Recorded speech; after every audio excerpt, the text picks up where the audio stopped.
శ్రీ గురుభ్యో నమః. 6వ అధ్యాయం 30వ శ్లోకం. ఈ శ్లోకంలో పరమాత్మ భగవంతునికి భక్తునికి మధ్య ఉండవలసిన విడదీయలేని బంధాన్ని గురించి అద్భుతంగా వివరిస్తున్నారు.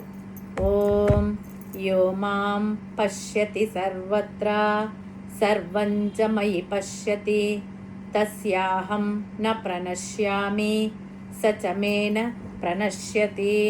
ముందుగా పదపదానికి అర్థం తెలుసుకుందాం. యహ మాం అంటే ఎవరైతే నన్ను, పశ్యతి సర్వత్రా అన్నిటి యందు చూస్తాడో, సర్వంచమయి మరియు నా యందు సమస్తాన్ని, పశ్యతి చూస్తాడో, తస్య అహం నేను అతనికి, న ప్రణశ్యామి దూరం కాను, సచ మే న ప్రణశ్యతి అతడు కూడా నాకు దూరం కాడు.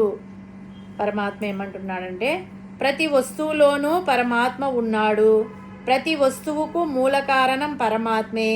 పరమాత్మను మించిన వస్తువు లేనే లేదు అని పరమాత్మనే సర్వత్రా చూడగలిగినట్లయితే, పరమాత్మ మాత్రమే ఈ ప్రపంచంలో ఉన్నాడు అనే సంకల్పంతో ఉంటే, యో మాం పశ్యతి సర్వత్రా సర్వంచమయి పశ్యతి అటువంటి వాడికి మాత్రం నేను ఎన్నటికీ దూరం కాను, అతను కూడా నాకు దూరము కాడు.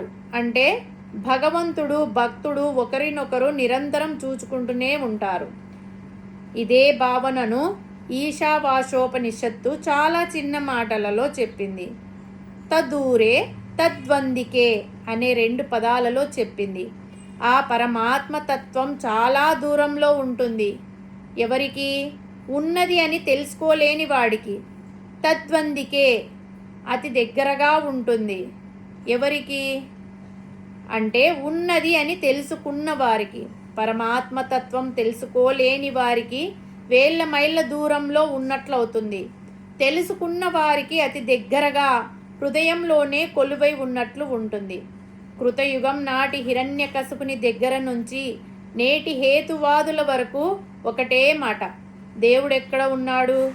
ఉంటే కనపడడేం? నీకు కనపడితే చూపించు అని అడుగుతుంటారు. దేవుడు ఎవ్వరికి కనిపిస్తాడు? దేవుడిని ఎవరు చూడగలరు అన్న విషయం ఇక్కడ చెప్పాడు పరమాత్మ. ఎవరైతే సకల చరాచర భూతములలో నన్ను చూస్తారో, నా యందే ఈ చరాచర జగత్తును దర్శిస్తాడో, వాడికి నేను కనపడతాను, వాడు నాకు కనపడతాడు. కాబట్టి దేవుడిని చూడాలంటే ఈ స్థితికి చేరుకోవాలి.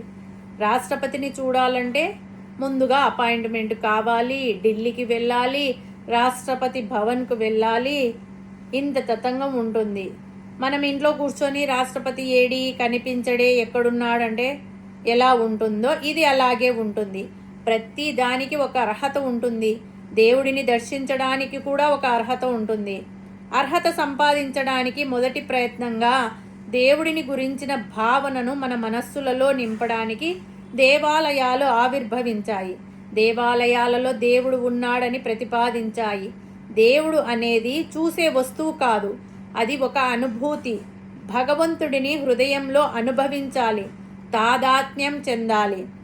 మనకు నచ్చని వ్యక్తిలో కూడా భగవంతుడు ఉన్నాడని భావిస్తే ఆ వ్యక్తి మీద మనకు కోపము మరియు అసూయ కలగవు.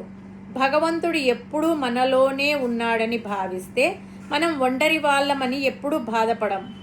ఎవరూ చూడడం లేదు కదా అని తప్పు చేయం. ఎందుకంటే భగవంతుడు మనలోనే ఉండి గమనిస్తున్నాడనే స్పృహలో ఉంటాం. బంగారంతో చేసిన రకరకాల ఆభరణాలు అంటే గాజులు, దండలు, ఉంగరాలు, రూపాలు వేరైనా వాటన్నింటిలో ఉండేది బంగారం మాత్రమే. మూలము బంగారమే అని తెలిసిన వాడు ఎలాగైతే భ్రమపడడో, అలాగే ఈ సృష్టిలో ఎన్ని రూపాలు ఉన్నా వాటన్నిటిలో ఉన్నది ఆ పరమాత్మే అని తెలుసుకోవడమే ఈ శ్లోకం యొక్క పరమార్థం.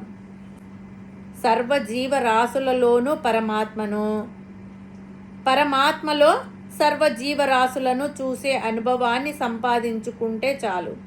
పరమాత్మ కృప వారిపై ఉంటుంది. భగవంతుని దృష్టిని వారే ఎక్కువగా ఆకర్షిస్తారు. ఆహా, వారెట్టి అదృష్టవంతులు! వారి జీవితం ధన్యమైనట్లే. ప్రపంచంలోని చిన్న చిన్న అధికారుల దృష్టి యందు పడడానికి ఎన్నో అగచాట్లు పడే కంటే భక్తి వైరాగ్య ధ్యానాదుల ద్వారా జగన్నాథుని దృష్టి యందు పడుట మంచిది. వారి ఆశీస్సుల కొరకు ప్రయత్నించడం మంచిది. ఎవరైతే ఈ ప్రకారంగా సాధన చేసేదరో వారు భగవత్ అనుగ్రహంను గొప్ప ఫలితమును పొందుతారు. జాతి మత కుల ప్రసక్తి ఇక్కడ లేనే లేదు.